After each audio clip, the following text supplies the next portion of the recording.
Is Zelensky provoking Putin yet again by allegedly targeting civilians?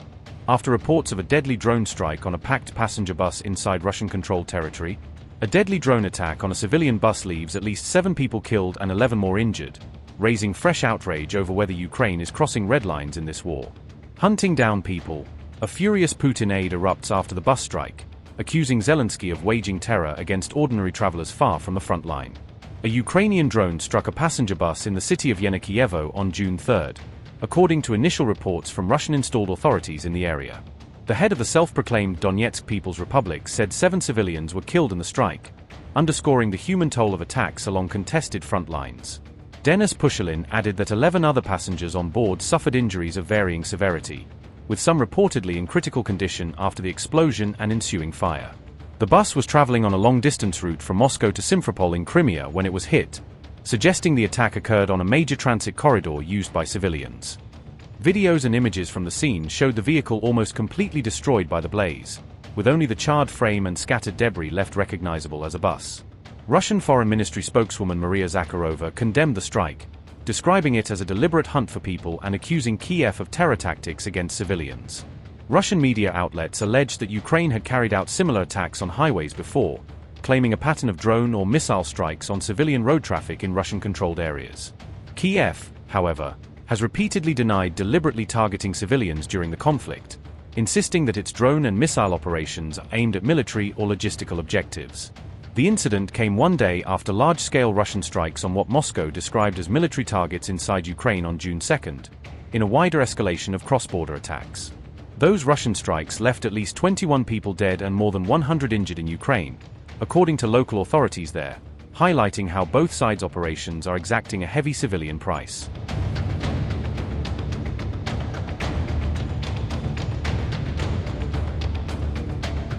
Kyiv, Dnipro, and Kharkiv were among the cities targeted in a major overnight missile and drone barrage. Officials said the attacks damaged residential areas, commercial properties, and key infrastructure facilities. The city of Dnipro suffered some of the heaviest losses during the latest Russian assault. Missile and drone attacks in Dnipro left multiple people dead and several others wounded. Images emerging from the city showed shattered homes and buildings partially reduced to rubble. Rescue teams remained on the ground, searching damaged structures for possible survivors. The strikes came amid fresh Russian vows to retaliate for the recent attack in Staroselsk.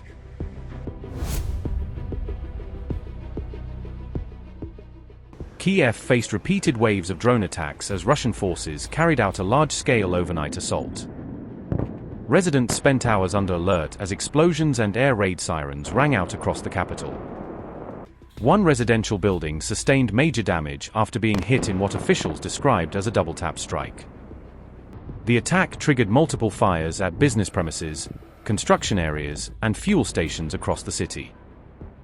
Emergency crews were deployed across Kyiv after the strikes left at least 20 people injured.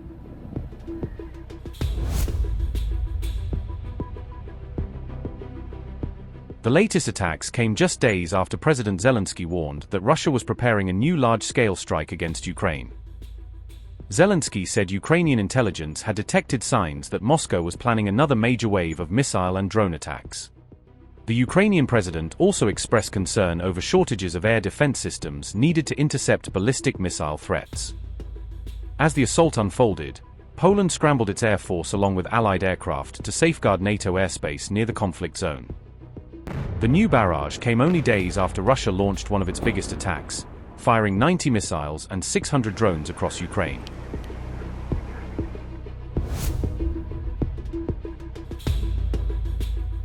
President Vladimir Putin said those responsible for the attack on Staroselsk would be identified and brought to justice. Putin instructed Russia's investigative committee to intensify efforts to track down everyone involved in the attack. Speaking during a government meeting, Putin declared that punishment for the perpetrators was inevitable and would eventually be carried out. Dear colleagues, good afternoon. I invited you for this. I would like to discuss with you today the question of how to help and support relatives of the dead and victims of the bloody crime that was committed by the Ukrainian junta on May 22nd in the city of Starobelsk in the Lugansk region. I would like to listen to how the help to the families was organized. It is known that as a result of this crime, 21 students of Starobelsk College died and 42 received injuries. I ask you to report how the payments and compensation are carried out, how the treatment and rehabilitation of the wounded is going on. I know that psychologists are working on site. I would like to discuss all this with you, as well as listen to the governor, the head of municipal education, what can be done additionally by the government and other structures of the Republic to help, to support people. And I ask, as we do in such cases or with natural disasters, to pay as much attention as possible to every person, to every family that has faced this tragedy. Once again, I want to express the most sincere condolences to the families who suffered such an unfulfillable loss. They lost the most precious thing that every family has, every person has. They lost their children and grandchildren. I repeat, we need to do everything to support people. I know that the students of Starobelsk College were transferred to remote learning. All of them must complete the plans for the academic year, pass the attestation, and the graduates must receive diplomas. I have invited both the Prosecutor General and the Chairman of the Investigation Committee. I would like to ask you to give your assessment of what has happened and report on how the investigation of these criminals is going.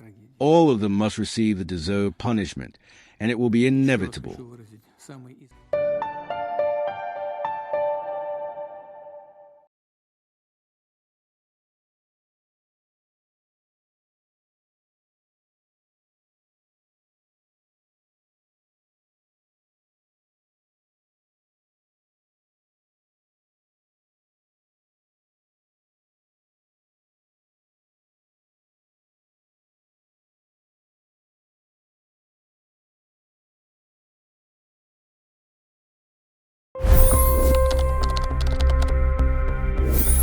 $25 crore गरीब गरीबी को परास्त करके बाहर निकले। For the good of our nation, let's work together and let's truly make America great again. The fastest news breaks. Requested PM saying that look, you will have to speak to Putin and to Zelensky. The biggest news makers. The relationship with India is probably the most important bilateral relationship the US will have for the rest of this century. The capital delivered quite an election result today. Expert analysis. The million-dollar question today is how to stop this dance of death. Ground reports. I'm standing at the crossroad of the Kumbh Mela. Behind me are more than 100 entry ghats. Long-form interviews. Exclusionary politics is reflected in Manipur case as well. You don't bother because this is a small state. Deep dive into burning issues. It's often said DRC could be the richest country in the whole world. It's because of what sits underneath. Why exactly did the US topple the Sheikh Hasina government? HD videos. We don't just break news, we break it down.